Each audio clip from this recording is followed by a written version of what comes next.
الصبح بدا من طلعته. بسم اللہ الرحمن الرحیم.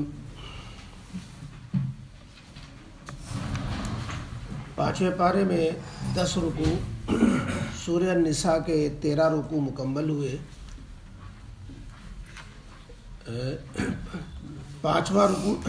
پانچویں پارے میں 10واں رکوع چل رہا ہے، سورہ النساء کا 13واں رکوع. سورہ النساء کی 93 آیات ہوئی ہیں. آیت نمبر 93 کے بعد ہے یا ایھا الذین آمنوا اذا ضربتم فی سبیل اللہ فتبینوا.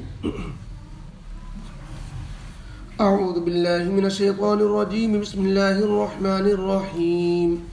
یا ایھا الذین آمنوا اذا ضربتم فی سبیل اللہ فتبینوا ولا تقولوا لمن القى الیکم السلام لست مؤمنا تبتغون عرض الحياة الدنيا فعند الله مغانم كثيرة كذلك كنتم من قبل فمن الله عليكم فتبينوا إن الله كان بما تعملون خبيرا. صدق الله العظيم.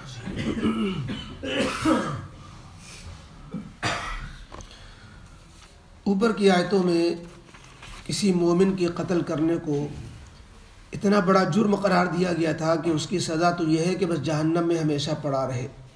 اللہ کا غضب، اللہ کی لعنت اس پر ہوتی ہے جو بلا وجہ کسی مومن کا جان بوجھ کر قتل کر دے، اور دھوکے سے قتل ہو جائے. اس کے بھی احکام اوپر کی آیت میں آئے کہ اس میں ایک طرف کفارہ بھی دینا ہے، دوسری طرف مقتول کے رشتہ داروں کو، اس کے گھرانے کو دیت بھی ادا کرنا ہے، یعنی 100 اونٹ کی قیمت، اللہ یہ کہ وہ کچھ معاف کر دیں، چھوڑ دیں. اب آج کی اس آیت میں اللہ تعالیٰ نے اس سلسلے میں کہ قتل کے سلسلے میں کہ کسی کافر کو جس کا قتل کرنا جائز ہوتا ہے، اگر وہ بر وقت اپنے ایمان کا اظہار کر دے اور علامات ایمان اس کے اندر محسوس کی جائے تو پھر اس سے ہاتھ کو روک لیا جائے. اب یہ کہ وہ جان بچانے کے لیے کلمہ پڑھ رہا تھا، جان بچانے کے لیے وہ کوئی اسلام کی علامتیں دکھلا رہا تھا یا اسلام کو کہ بول رہا تھا یا سلام ہی کر رہا تھا، تو ایسی صورت میں ہم اس کے اندر کے باطن کے ایمان کے ہم ذمہ دار نہیں ہیں. اندر اس کے ایمان ہے کہ نفاق ہے، کفر ہے، اندر اس سے وہ کیا ہے، تو اس کے ہم مکلف نہیں ہیں. جو ظاہری طور پر اپنے کو مومن کہہ رہا ہے، ہم اس کو مومن سمجھ کر کے اس کے ساتھ پھر مومنوں جیسا معاملہ کریں گے، یعنی اس سے ہاتھ اٹھا لیں گے اور اس کو جو ہے قتل نہیں کر سکتے. اصل میں کچھ واقعات پیش آئے تھے. ایک واقعہ بنو سلیم کا ایک شخص تھا، وہ مسلمانوں کے مجاہدین کی جماعت کے ساتھ جو کسی مہم پہ جا رہے تھے، تو دیکھا کہ یہ لوگ مسلمانوں کی ایک جماعت مسلح کہیں جا رہی ہے، کسی سے جنگ ہے ان کی، تو اس کے مقابلے میں جا رہے ہیں. تو اس نے سوچا کہ کہیں ہم پر وار نہ کریں، تو اس نے جبکہ وہ بکری وغیرہ چرا رہا تھا اس نے سلام کیا. تو ان لوگوں نے جو مسلمانوں کی جماعت تھی انہوں نے کہا یہ تو سلام اپنی جان بچانے کے لیے کر رہا ہے، اسی قوم کا آدمی معلوم ہوتا ہے، لہذا جو ہے اس کو بخشا نہ جائے. چنانچہ اس کو قتل کر دیا گیا اور اس کا جو بکریاں وغیرہ وہ لے کر کے جو ہے مال غنیمت کے طور پر نبی کریم علیہ السلام کی خدمت میں پہنچے. اسی طریقے سے ایک واقعہ پیش آیا ہے. عبداللہ ابن عباس رضی اللہ تعالیٰ عنہ کہتے ہیں کہ نبی کریم علیہ السلام نے ایک سریہ یعنی چھوٹا سا دستہ مجاہدین کا اس کو بھیجا، اور جس قوم کے لیے بھیجا تھا کافر قوم تھی، تو اس میں سے کافر قوم ان مسلمانوں کو دیکھ کر ادھر ادھر بھاگ گئے. اس میں سے ایک شخص علیحدہ کھڑے ہو کر بہت ساز و سامان لیے کھڑا تھا. جب اس نے مسلمانوں کو دیکھا تو اس نے زور سے پڑھا اشہد ان لا الہ الا اللہ واشہد ان محمدا عبدہ ورسولہ. اس میں حضرت مقداد ابن اسود صحابی رسول جو کمانڈر تھے، انہوں نے کہا کہ یہ تو اپنی جان بچانے اور اپنا سامان محفوظ رکھنے کے لیے تاکہ اس کا سامان نہ لیا جائے، اس کی جان بچے. یہ اپنی جان و سامان بچانے کے لیے، یہ دکھلاوے کے لیے کلمہ پڑھ رہا ہے. یہ مسلمان نہیں معلوم ہوتا، یہ تو اپنا سامان لے کے بھاگ نہیں سکا، پھنس گیا، تو اس کو قتل کر دیا گیا. یہ 2 واقعے اور بھی واقعات احادیث کی کتابوں میں لکھے ہیں، سیرت کی کتابوں میں اس آیت کے تحت میں بھی لکھے ہیں. تو ان واقعات کے پیش آنے کے بعد حضرت مقداد ابن اسود سے ایک صحابی نے منع بھی کیا کہ وہ تو کلمہ پڑھ رہا ہے. کہا ارے وہ کلمہ کیسے پڑھ رہا ہے، تمہیں بھی سمجھ رہے ہو کیسے کلمہ پڑھ رہا ہے. لہذا اس کو جب قتل کر دیا گیا تو وہ صحابی دوسرے جنہوں نے ٹوکا تھا کہ اس کو نہ ماریے، کہ لے ہم تو نبی کریم علیہ السلام سے اس مسئلے کو رکھیں گے اور پوچھیں گے کہ یہ مقداد ابن اسود کا قتل کرنا جائز تھا یا ناجائز قتل کر دیا انہوں نے. چنانچہ واپسی پر مال غنیمت لے کر کے اور یہ سب چیزیں لے کر جب پہنچے اور نبی کریم علیہ السلام کی خدمت میں معاملہ پیش ہوا تو نبی کریم علیہ السلام بہت سخت ناراض ہوئے اور حضرت مقداد ابن اسود صحابی سے کہا حلا شققت قلبہ، کیا تم نے اس کے دل کو چیر کے دیکھ لیا تھا کہ وہ دل سے پڑھ رہا ہے کہ کلمہ کے جو ہے زبان سے کہ اوپری من سے پڑھ رہا ہے؟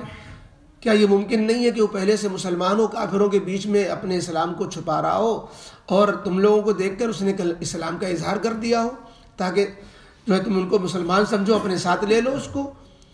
لہذا اس پر پھر یہ آیتیں نازل ہوئی کہ جس میں یہ احتیاط کا حکم دیا گیا، جس میں یہ کہا گیا کہ اے مسلمانوں جب تم اللہ کے راہ میں نکلو، اذا ضربتم فی سبیل اللہ، فی سبیل اللہ تو بہت سے اللہ کے راستے میں نکلنے کے معنی میں آتا ہے. یہاں پر مراد ہے کہ دشمنوں سے جنگ کے لیے، کافروں سے مقابلے کے لیے، لڑائی و جہاد کے لیے نکلو تو اس میں کسی پر کوئی کارروائی کرنے سے پہلے تحقیق کر لیا کرو، خوب جو اچھی طرح جو ہے اس کو دیکھ لیا کرو، تحقیق کر لیا کرو کہ ہم جو فعل کرنے جا رہے ہیں یہ مناسب ہے نہیں مناسب ہے. یہ تحقیق کر لیا کرو کہ وہ واقعی ہم جو ہے قتل کا معاملہ ہو یا کوئی اور معاملہ ہو، کچھ بھی کارروائی کرنے سے پہلے اس کی چھان بین کر لیا کرو.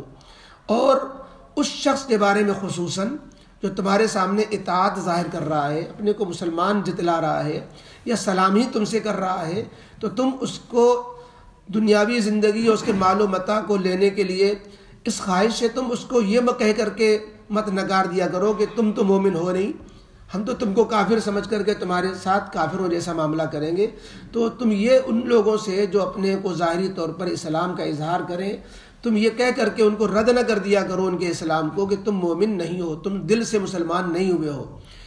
کیونکہ جو ہے اللہ رب العزت جانتا ہے کہ کون دل سے مسلمان ہے کون نہیں. تم تو صرف ظاہر کے مکلف ہو. اور رہا مال غنیمت تو اللہ تعالیٰ تمہیں جائز طریقے سے اتنا مال غنیمت دینے والا ہے کہ اللہ کے یہاں تو بہت خزانے ہیں، دنیا کے بھی آخرت کے بھی، لہذا تمہیں بہت سا مال غنیمت جائز طریقے سے دے گا. تم جو ہے جلد بازی میں یہ کارروائی کر کے کسی کے مال پہ قبضہ کر لو کہ کافر ہے اور اس سے جنگ بھی ہے، لہذا کافر کی جان و مال حلال ہے، تو اس کی جان کو بھی مارو اور اس کے مال پہ بھی قبضہ کرو. یہ جلد بازی میں کوئی ایسا قدم مت اٹھایا کرو. اور خود یہ سوچو کہ تم بھی جو اپنے کو مسلمان کہہ رہے ہو تو تمہارے اسلام، تمہارے کلمہ پڑھنے ہی پر تو لوگ اعتبار کر رہے ہیں، تمہارے کلمہ گو ہونے ہی کی وجہ سے تم پر بھروسہ کیا جا رہا ہے. تمہارے دل میں کیا ہے کیا نہیں اس کا تو پابند کسی کو نہیں بنایا گیا. اگر دوسروں کو بھی اس کا پابند بنا دیا جائے تم بھی پریشانی میں پڑ جاتے. جب تم کافروں کے بیچ میں رہ رہے تھے تو مسلمان سمجھنے کے لیے تم کو تو یہی سمجھا جاتا تھا، اور کافر بھی تم کو کلمے ہی کی وجہ سے مسلمان سمجھتے تھے. یا جو ہے کذالک کنتم من قبل، جس کا معنی کہ تم بھی اس سے پہلے ایسے ہی تھے. ایک مطلب تو یہ ہے کہ جیسے وہ کلمے کا پڑھ کر کے اپنے کو مسلمان ظاہر کر رہا ہے، ایسے تم بھی جو ہے کلمہ پڑھ کے اپنے کو مسلمان ظاہر کرتے ہو. اور دوسرا ایک معنی جو ہے یہ ہے کہ ایسے ہی تم پہلے تھے، یعنی تم بلا تحقیق اور جو ہے یوں ہی ایک دوسرے کے خون کر دیا کرتے تھے، لیکن اب تو مسلمان ہو، اب تو احتیاط کرو، اب تو جو ہے تمہیں جو ہے احتیاط سے کام لینا چاہیے. اللہ کا فضل و احسان ہوا کہ اللہ نے تمہیں غلبہ دے دیا اور تم جو ہے اب اللہ کا احسان مانو اور جلد بازی میں کس طرح کی کوئی کارروائی نہ کرو. یہاں پر ایک بات جو ہے تحقیق کی یہ ہے کہ اس آیت میں جو یہ کہا جا رہا ہے کہ جو شخص ظاہری طور پر کلمہ پڑھ لے اور ظاہری اطاعت اور علامات ایمان اس کے اندر پائے جائیں، جس کو شریعت کے اصطلاح میں کہتے ہیں جو اہل قبلہ ہو، جو کلمہ پڑھتا ہو، کلمہ گو ہو، اس کو جو ہے کافر نہیں کہا جا سکتا. اور اس کو جو ہے اس کے ساتھ کافروں جیسا معاملہ نہیں کرنا چاہیے. تو ایسے تو پھر کوئی نہیں بچے گا. سبھی جو ہے سارے باطل فرقے والے قادیانی بھی اور جو ہے پرویزی بھی اور جو بھی قرآن حدیث کا بھی منکر ہو وہ بھی سبھی مسلمان ہو جائیں گے، کیونکہ ہر ایک اپنے کو کہہ رہا مسلمان ہیں اور کلمہ بھی پڑھ رہے ہیں اور باتیں بھی کر رہے ہیں اسلام کی اور دعویٰ بھی کر رہے ہیں کہ ہم اسلام کے ٹھیکیدار ہیں. ایسی صورت میں علماء نے بہت اہم بات یہ لکھی ہے. اس آیت کی تفسیر کے تحت میں مفتی شفیع صاحب رحمۃ اللہ علیہ نے لکھا کہ قرآن و احادیث کی دوسری آیتوں اور دوسرے حدیثوں کی بنا پر اس میں یہ قید ملحوظ ہوگی کہ علامات ایمان اور ظاہر اسلام پایا جائے اور مخالف اسلام کوئی عمل نہ پایا جائے. مخالف اسلام کوئی چیز صادر نہ ہو اس سے، ورنہ مسیلمہ کذاب جس نے سب سے پہلے نبوت کا دعویٰ کیا تھا، نبی کریم علیہ الصلوۃ والسلام کی وفات کے بعد حضرت ابوبکر صدیق رضی اللہ تعالیٰ عنہ نے اس سے جہاد کیا. 1,00,000 کا لشکر جو ہے اس کے مقابلے میں تھا. تو وہ بھی اپنے کو مسلمان ہی کہتا تھا، نماز بھی پڑھتا تھا. وہ مسیلمہ کذاب نماز بھی پڑھتا تھا لیکن کہتا تھا میں بھی نبی ہوں. نبی کریم علیہ الصلوۃ والسلام کے زمانے میں اس نے جو ہے دعویٰ شروع کر دیا تھا. تو اس سے جو ہے بعد میں جنگ ہوئی. تو اگر یہ ہو تو پھر تو کوئی کافر جو ہے منافق تو مسلمان کہلاتے ہی ہیں، لیکن اگر علامات ایمان کے مخالف ایمان چیزیں پائی جائیں اور کھلی بھی طور پر پائی جائیں، مثلا بعض آیتوں کا انکار کرتا ہو، حدیثوں کا انکار کرتا ہو، ختم نبوت کا انکار کرتا ہو، تو ظاہر ہے کہ چاہے جتنا وہ کلمہ پڑھتا رہے وہ، اس لیے کہ کلمے کا اعتبار جب ہوگا جب کلمے کے مخالف باتیں نہ کرتا ہو. جب وہ قرآن کے ماننے کا انکار ماننا کا اعتبار جب ہوگا جو قرآن کے خلاف باتیں نہ کرتا ہو. حدیث کے ماننے کا اعتبار جب ہوگا جو حدیث کے مخالفت کی باتیں نہ کرتا ہو، ورنہ اس کی باتوں میں خود تضاد ہوگا. ایک طرف کہتا ہے ہم ایمان و اسلام مانتے ہیں، کلمے کا اقرار کر رہا ہے، اور دوسری طرف کلمے کی مخالفت بھی کر رہا ہے، محمد رسول اللہ بھی کہہ رہا ہے اور ختم نبوت کا انکار بھی کر رہا ہے. تو پھر اس کا ایمان معتبر نہیں ہوگا. اب اعتبار نہ کرنے کی وجہ یہ نہیں کہ وہ کلمہ ایمان نہیں پڑھ رہا ہے، ابھی اعتبار نہ کرنے کی وجہ یہ ہے کہ اس سے نواقض ایمان، نواقض اسلام کو توڑنے والی، اسلام کو سے خارج کرنے والی چیزیں، مرتد بنانے والی چیزیں بھی اس سے سامنے آ رہی ہیں. تو اگر کسی سے مخالف ایمان چیزیں سامنے آئیں گی تو پھر اس کے کلمے کا اعتبار نہیں کیا جائے گا. اسی بنا پر جو ہے یہ سب لوگوں کو جو ہے مسلمان نہیں مانا جاتا، جو قرآن و حدیث کے اس طرح منکر ہوتے ہیں اور نام رکھتے ہیں اپنا اہل قرآن یا جو ہے احمدیہ جماعت یا اسی طریقے سے پرویزی، یہ جو ہوتے ہیں تو ان کو جو ہے مسلمان نہیں سمجھا جاتا. اس کی وجہ یہی ہوتی ہے کہ ایمان کے مخالف چیزیں اتنی ان سے صادر ہوتی ہیں کہ ایک مستقل ایک سازش ہے اسلام کے خلاف کہ اسلام کے نام پر کیسے گمراہ کرو مسلمانوں کو کہ وہ نام کا مسلمان رہے اور اندر سے وہ کافر بن چکے ہوں. تو اس سے جو ہے بچانے کی کوششیں کی جاتی ہیں جو ان فرقوں کے خلاف باتیں ہوتی ہیں.